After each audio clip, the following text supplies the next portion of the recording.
السلام علیکم ناظرین کرام، جیسا کہ آج کل ایک بہت گلوبل ایشو جو عوام کے اندر جو ہر جگہ ڈسکس کیا جا رہا ہے وہ یہ ہے کہ جو ایران کے اوپر جو اٹیک کیا گیا ہے، جو کہ اسرائیل کی جانب سے بتایا جا رہا ہے کہ اٹیک کیا گیا ہے، اور وہاں پہ اسماعیل ہنیہ صاحب جو کہ فلسطین کی جانب سے وہاں پہ ڈیلیگیشن آیا ہوا تھا، اور وہاں پہ صدر کی جو حلف برداری تھی اس کے اندر انہوں نے جو حلف برداری میں شرکت کرنی تھی، چونکہ ایران نے ان کو مہمان بنا کے رکھا ہوا تھا، تو اس مہمان کے اوپر جو اٹیک ہوا ہے ان کو شہید کیا گیا ہے۔ اس کے رد عمل میں اب ایران نے یہ دھمکی دی تھی کہ ہم چاہے تو اب اس میں امریکہ یا اسرائیل جو بھی ملوث ہے اس کے خلاف ہم بھرپور کارروائی کریں گے اور اس کا بدلہ لیں گے۔ اب انہوں نے تقریباً کوئی منڈے کا الٹیمیٹم، سوموار کا الٹیمیٹم دیا تھا کہ ہم سوموار کو ایک بہت بڑی کارروائی کرنے جا رہے ہیں، لیکن عوام کے اندر ایک ابہام جو بہت زیادہ پایا جا رہا ہے وہ یہ ہے کہ ابھی تک ایران نے کوئی نہ تو میزائل داغا ہے، نہ کوئی ایسی ریٹیلینٹ کی ہے، نہ ہی کوئی ایسا بدلہ لینے کے لیے ابھی کوئی ایسی کارروائی کی ہے۔ تو ناظرین کرام، اس کانٹیسٹ میں جو کہ ایران اور اسرائیل حملوں کے لیے وقت کیوں لے رہا ہے، یہ ایک بہت بڑا کویسچن ہے جو ہر ایک انسان کے، ہر مسلم کے، ہر جو فلسطین کا حامی ہے یا جو ایران کا ہے، جو مسلم ہے، اس کے ذہن میں یہ ابہام پایا جا رہا ہے کہ ابھی تک ایران نے اپنا بدلہ کیوں نہیں لیا؟ کیا ایران منافقت کر رہا ہے؟ کیا ایران ان کے ساتھ ملا ہوا ہے؟ تو اس کے لیے ناظرین آپ کے سوالوں کا جواب دینے کے لیے ایک سمری ہے جو میں نے تیار کی ہے، وہ آپ سے شیئر کرتا ہوں۔ یہ ایک سوال ہے جو ہر عوام کے ذہن میں اٹھ رہا ہے کہ ہم میں سے ہر کسی کے ذہن میں ایک جو سوال ہے وہ گنگندا رہا ہے، وہ کیا ہے کہ آخر ایک ہفتہ گزرنے کے باوجود بھی ایران نے شہید اسماعیل ہنیہ کا بدلہ کیوں نہیں لیا؟ یہ ایک فطری سوال ہے، مگر دشمن طبقہ اسے فرقہ وارانہ سوچ کی ترویج کے لیے استعمال کر رہا ہے۔ ہم عالمی تجزیہ نگار اور ماہرین جنگ کے نظریات جاننے کی کوشش کرتے ہیں کہ وہ لوگ اس بارے میں کیا کہتے ہیں۔ اب ایران گرم جنگ سے پہلے اسرائیل اور اسرائیل کے اتحادیوں پر ایک نفسیاتی جنگ مسلط کرنا چاہتا ہے۔ جتنا زیادہ وقت لے گا ایران کا کیا کہنا ہے کہ جو تجزیہ کار ہیں ان کا کہنا ہے کہ اسرائیلی شہریوں میں بے چینی بڑھ رہی ہے اور اسرائیلی شہری خوف میں مبتلا ہو رہے ہیں۔ اب سب سے پہلے تو یہ فیکٹر آتا ہے۔ اس کے بعد کوسچن نمبر 2، ایران کو یہ معلوم ہے کہ وہ تاریخ کے ایک وحشی ترین ریاست سے جنگ کرنے جا رہا ہے۔ وحشی ترین سے مراد اسرائیل اور اس کا جو پارٹنر ہے وہ امریکہ ہے، جس کے لیے کوئی بھی چیز محرم نہیں ہے اور کسی بھی اخلاق اور بین الاقوامی قوانین کو قبول نہیں کرتا۔ لہٰذا یہ بات مسلم ہے کہ ایران حملہ کرنے کے بعد اسرائیل کو اور اپنے تمام اتحادیوں سمیت ایران بہر حملہ آور ہو سکتا ہے، لہٰذا اس لیے مناسب تیاری کی ضرورت ہے۔ اب تیسرے نمبر پہ پوائنٹ جو آ جاتا ہے وہ بڑا ہی امپورٹنٹ ہے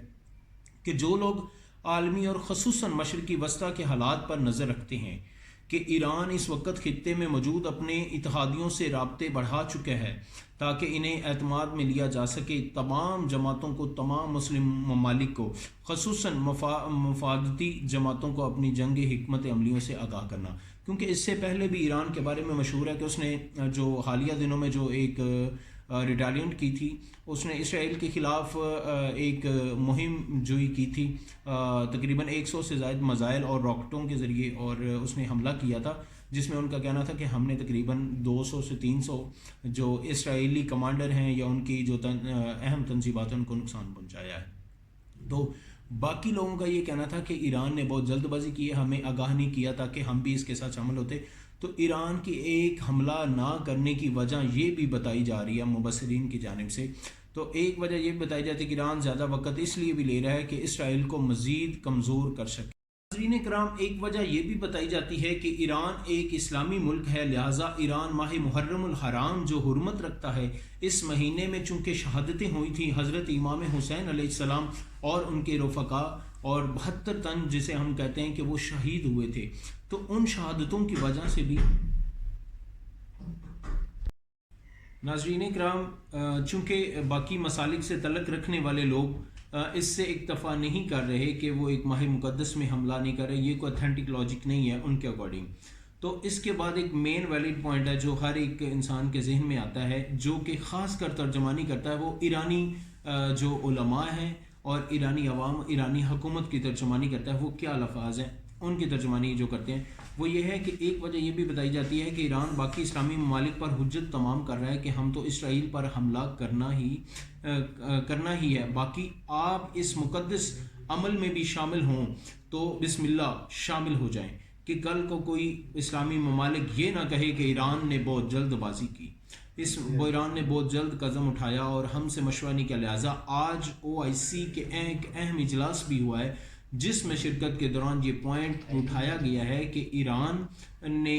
اگر ایران کے ساتھ کوئی مل کر صہیونی ریاست یعنی کہ اسرائیل کے خلاف، اسرائیل کے مظالم کے خلاف اگر کوئی آج اٹھنا چاہتا ہے تو وہ ہمارے ساتھ شامل ہو جائے۔ اور اس کے علاوہ بھی وجوہات ہو سکتی ہیں، لیکن سب سے اہم نقطہ یہ ہے کہ ہمیں مقام معظم رہبری کی قیادت اور فہم و فراست پر مکمل اعتماد ہے۔